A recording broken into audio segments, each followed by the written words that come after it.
Howdy, y'all. Back again. I'm here to answer a question that I just got in the form of a comment on one of my videos.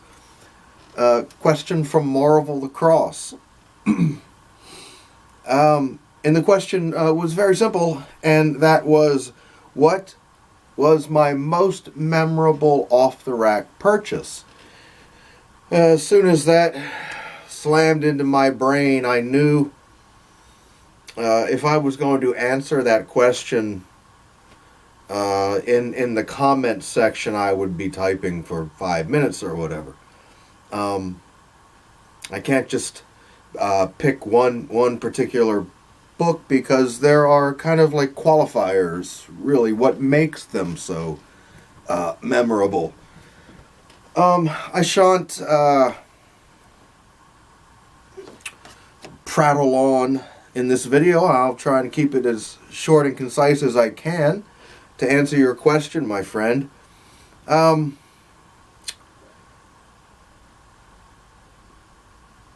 Spider-Man number 100. I remember a few books that I chose off the rack before Spider-Man 100, but that's the one that really, just the whole the grandness of it. Spider-Man number 100, you know. I just thought that was the coolest thing. Hell, I was only about 6 years old or something like that when it came out, maybe 7, something like that. And even I understood, you know, how special it was. And plus, it has that uber classic John Romita cover with all the faces in black and all that. Yeah. So Spidey 100 was probably the one that I really was the first really memorable book that I bought off the rack. And I still have it. It's upstairs. I didn't bring it down, but I've got 3 other of my off the racks that are on my short little list here. Thor 207. Yep. Everyone knows about this book in the world of Dr. Von Chilla. It is my all-time favorite comic book. And this was the book. The reason why this is so memorable, well, for 2 reasons. Because it became and remains and will never be toppled from its number 1 spot, my all-time favorite comic book. There was a ripple effect with this book. This was the issue where my collecting turned and became more realized. That is, I knew I wanted to start taking the absolute best care of my books that I possibly could, and I wanted to actually start collecting particular titles each month. Before this book, I was kind of just all over the place, you know. Sure, I had my favorites, but I might not have gotten them every month, and I was determined. I was going to buy Thor every month. I was going to buy Captain America every month. I was going to buy Iron Man every month.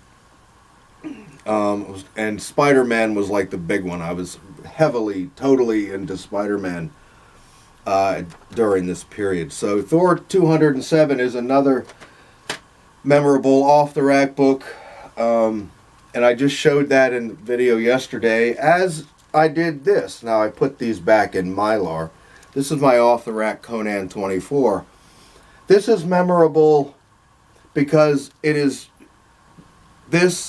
is, in my world, arguably the single coolest, greatest damn Silver Age book there is. This is a masterpiece. This is like the Sgt. Pepper's of the Silver Age. This thing is a mind-blowing masterpiece. And I didn't realize that right away. It took me years, decades even perhaps, to realize just how much this book meant to me and how important this this purchase was. And yes, you can throw Conan on that list of books that I was buying every month at this time. Actually, I bought Conan every month, geez, all the way through, well, from about 72, 73, all the way up through 1980, really. It was the longest run that I ever bought, hands down. But yes, Conan 24, this is my off-the-rack copy. Well loved. These two books, as Shannon would say, well loved. These two books languished for decades in my unbagged readers. You know, just up there unbagged, and you know. And I recently put them into Mylar. Just because. I mean, I have super high grade copies of both and all, but they're my some of the few off the rack books I have left, and they're very special to me. Batman 251 actually came in one of the 3-packs, the multi-packs, and my dad brought that home for me one day, not too long after the thing was published. And yeah, Batman 251, it's funny,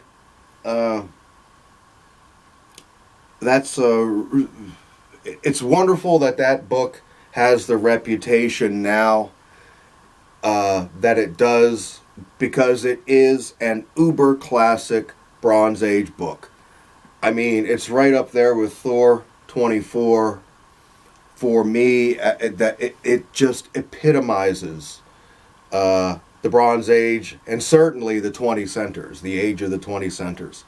And the 20 centers are my golden age of comic collecting. I can look at 20-cent cover price books all day long. So yeah, Batman 251, but I technically didn't pull it from the rack. My dad brought it home in a multi-pack. Anyway, for books, a book that other collectors can kind of go, "Ooh, you got that off the rack?" I would say Hulk 181. Yeah, I bought Hulk 181 off the rack, 180 and 181. I was buying Hulk with, if not monthly frequency, probably bi-monthly frequency. But I was kind of petering out on the Hulk at this time. And it is funny because the last issue of the Hulk that I bought for a while, maybe a year or 18 months, the last one I bought was 181. So you can tell that Wolverine left no impression on me whatsoever. I didn't particularly care for the book. It just, and it still leaves me, I don't like the cover. I don't like Herb Trimp's art. Herb Trimpe's art. It's not one of his best works. Just, come and get me, folks. Okay. Just a couple more here. This book I've been talking about in the last few videos too. This was a memorable thing simply because I was so obsessed with it. I know DD 181 gets all the attention, but this was the one that just took me to another realm in my high school brain, you know.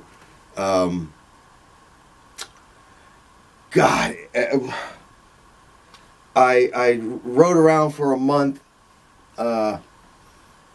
sometimes with my friend Tom with me, as he'll tell you.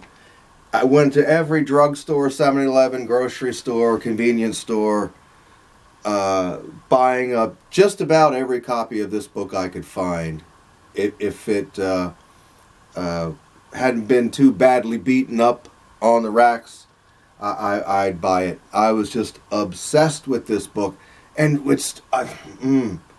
I'd have to get a psychologist or a psychiatrist to bring this out in me, but what is it about this issue that so profoundly affected me that I felt the desire to go out and just very unreasonably just buy like every copy I could find? And I still love it so much. This for me is like the book of the 80s.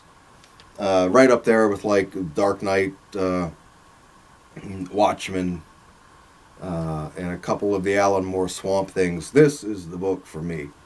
And this is one of those off the rack books.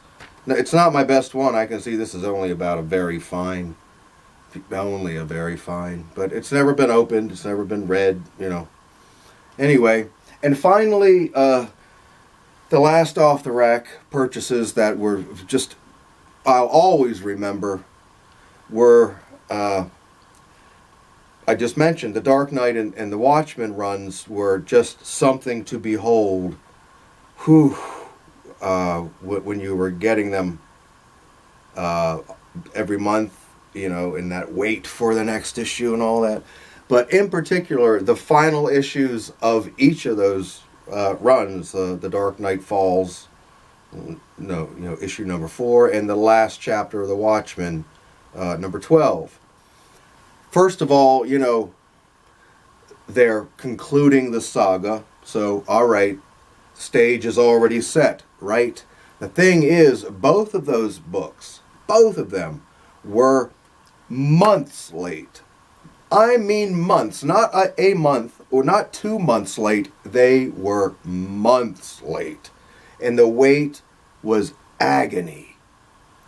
But I'll tell you what, I also remember vividly getting those books from my shop in Camp Hill, Pennsylvania, driving all the way back down to Carlisle, which was like a half an hour drive, and just running into my apartment, shutting down everything else around me in the world, and sitting down with each of those final issues and just being blown out of the water. And, of course, anyone who has read the books knows exactly what I'm talking about.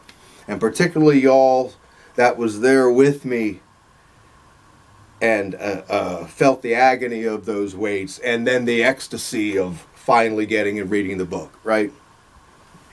Oh, yeah, when Alfred keels over in The Dark Knight, oh, the tears were just running down my face. I was just a mess, right? I was just a mess. And I remember too opening to the splash page of Watchmen number 12, and you have the space creature, and then you turn the page and it's kind of there, and Madison Square Garden is there, and everything is just destroyed, and I was my jaw was just dropped, like, holy shit, this did not just happen. Okay.